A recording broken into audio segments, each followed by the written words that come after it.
are the times NBA refs ruined the NBA. And at number 20, keep an eye on Tatum.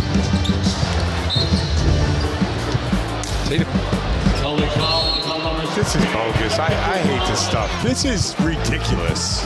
Yikes, that was hard to watch. And so was number 19, because Anthony Edwards once gave us the nastiest dunk when the refs ruined it all. Oh, backdoor cut Edwards. Look out! Take it away! Take it away! This dude's nuts were even above his head. But what Giannis did at number 18 should be illegal. Antetokounmpo. Checked by Houston. He'll drive. He scores. He's out of bounds. He stepped out of bounds. We should be going to overtime. Now for number 17, we got to talk about Damian Lillard, because he was close to throwing fits with the referees. With Portland down 2, Lillard splits the D, drives, and looks like it should have been a goaltend. It should have been a goaltend. No call. That absolutely looked like it should have been a goaltend. But Dame wasn't going to stop there, because he had to tell the NBA how he really feels. We get to the last play of the game and they miss an easy call. And then they tell us it's an easy no call. Like that was obviously not a coaching. It cost us the game. The crazy part was that even the Jazz players knew it was a goaltend. At least now we know why Dame hates the Zebras. And so does number 16, because all Jordan Poole did was pass to the referee when he did this. What has been a very entertaining game. That should be an easy call and a foul on Poole. You can't do that. You can't throw the ball at the official. Now that's ridiculous, but not like the referee at number 15, because Scott fought it. Murray. Under to Gordon. Gordon. And a foul. And Scotty Barnes, the culprit, I believe. We got a technical foul, and Scotty Barnes just got tossed. And he doesn't know why. They call the foul on Pirtle, his third, and they just kicked Barnes out of the game. And after the game, Barnes was still confused about the situation. I was just saying something to myself in this, so they just took me out of the game. Imagine getting ejected for talking to yourself. But number 14 wasn't just confusing, it was straight up crazy. Now it's Gilgeous-Alexander, and that's a three-point play opportunity for him. Hey, somebody put Doncic in a timeout for being mean to his teammate. Unbelievable. And so is this next one, because Blake Griffin and Reggie Evans high-fived each other and got a technical. And taken away by Bledsoe. Back to Evans. And a foul. And then a technical foul called after the play ended. I believe it's going to go against Evans. I would love to see the refs explain that one. But number 12 was a whole different ballpark, because in the game between the Cavs and the Hornets, the referees gave Dean Wade a technical foul for interfering with Rozier during a dead ball. Lovely, what hands? Ed Davis touched a player on the court, and for some reason the Hornets get 3 points.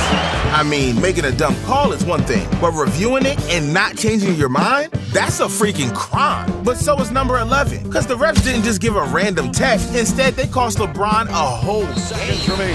James comes up top, gets it. James on the drive, gets in the paint, layup, missed it. Lakers furious, they thought he was fouled. That is clearly a foul. Hold up, the ref was standing right in front of LeBron, and it didn't matter what the Lakers were saying. Not even Pat's camera was convincing enough. And in OT, the Celtics got the dub, but it's what Tatum said afterwards that was hilarious. I don't really know what happened. I gotta watch the game, watch the film, because everything was just happening so fast. That's the biggest cap I've ever heard. But cap or not, we freaks things are about to get really heated. And we gotta talk about the time that Kevin Durant was straight up glazed by the referees. See, when the Rockets went up against the Warriors and the score was all tied, KD got away with this. Size difference and let Durant go to work. It's Durant. Makes a move, lost the ball, tries to get it. Saved inside. Outside Curry. 2. It'll be interesting to see on replay. Out. Absolutely he's out. Wow. I mean, how do you miss that? Dude was standing right there and still couldn't see bro tap dancing out of bounds. But it didn't matter though, because James Harden wanted to make sure the refs weren't going to get paid. Harden trying to get free. Down to 3, down to 2, it's a 3. Good! Good! He got it! James Harden, a flamethrower! I mean, there ain't no way refs could mess up any more than that, right? Because for number 9, they changed the outcome of the NBA Finals. See, it was Game 2 of the 2010 Finals, Lakers versus Celtics, one of the biggest rivalries in sports history. And in the fourth, with 2 minutes left, the Celtics were ahead 93-90. That's when this happened. Garnett tips it out of bounds. No, they say last touch by review this if they want to. Under 2 minutes to go. Now, there's a rule that the NBA added that gives refs the chance to review calls that happened in the last 2 minutes of the fourth quarter, which this obviously did. But there was one problem, 3 problems. Eeny, meeny, and mo. Now, you would think seeing the incident from 50 different angles would help them make a better call, but... Now the officials conferring, and they'll change the call. No, they're going to keep, I'm sorry, they're going to keep this. Eeny, meeny, and mo ain't the only refs who made wild calls. Because for number 8, the refs didn't just ruin one game, they ruined an entire series. See, in 2018, the Utah Jazz went up against the Oklahoma City Thunder in the first round of the playoffs. And in Game 6, the Jazz were up by a game for OKC. So with the game coming down to the final minutes, the refs will make their first ridiculous call. George, it's going to be 3 free throws for Paul George on the foul. Now they're going to change their mind. How you gonna change such an obvious call? But it gets worse. Because later in the game, with just 24 seconds left, OKC was trailing by 3 points, meaning they only had one option left. Got Gobert up in the air, didn't get the foul call. Oh boy. Now watch this. You see, there it is right there. He gets him on the hip. Yikes. I mean, looking at the Utah coach, even he knew it was a foul. But what if I told you that it's gonna get a lot worse? Because one ref messed up, so got him banned. Another referee was caught fixing games. Yeah, these refs are tripping. But first, we gotta talk about number 7. The time one referee cost the team the game and had a team owner forcing the NBA to replay the game. See, during the 2023 regular season, the Warriors and Mavs were going at it. Third quarter, 2 referees would have the whole Mavs team confused. Where's it pass? 13 points for Hardy. Pull right down Main Street. Because right after Poole dropped the hammer, the Mavs called a timeout. And if you look at the ref, he's making one thing clear. Mavs ball. But after the timeout, every player from the Mavs, that's when the referee decided to give the ball to the Warriors. Oh, what is going on? Dallas decided not to guard their own basket.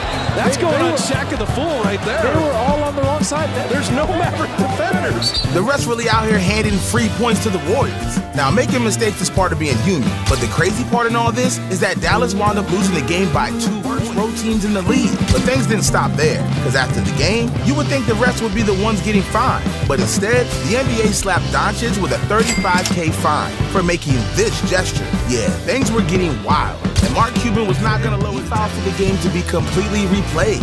Wow, that's ridiculous. And so was number 6, because heading into Game 3 of the Eastern Conference first round in 2002, the Hornets went up against the Magic. But heading down to the final seconds of the game, one player hit the greatest shot of his career, only for this to happen. At the buzzer! No, yes, no! It's waved off! Bernie Fryer says he was waving immediately. It was so close. My goodness. Bernie Fryer says no! Yeah, the refs waved it off and ruined everything. But the Hornets would beat the Magic in overtime, and eventually we gotta talk about the player that is anything but clean. See, this is Rasheed Wallace, also known as the player with the most ejections in NBA history. But he wasn't always like that, because during his whole high school career, Rasheed only got 1 technical. But that was gonna change once he would make it to the league. Just in his first season with the Washington Bullets, Rasheed got a talking to by the commissioner to get his shit together. Yeah, Wallace was slowly becoming an enemy to the refs. And in 2000, during the Western Conference Finals against the Lakers, Rasheed picked up his first technical when talking smack to the ref. Now Wallace pantomimes what he thinks he might have done, disgusted, and now, while not in the game, he gets the technical for continuing the conversation. Something uncalled for, but what happened next had everyone confused. Whack, get out! He didn't say nothing. Get away from me, Steve. He didn't say nothing. Get away from me, Steve. He didn't say a word. Technical foul, Wallace, he's gone. No, not right. I asked him 3 times to stop staring at me to try to intimidate me. I'm done. He's gone. I asked him, I told him. I have already told Mike twice before to have him stop staring and try to intimidate me. Not gonna lie, I think she's still mad about it. Just like the Rockets were at number 4. See, in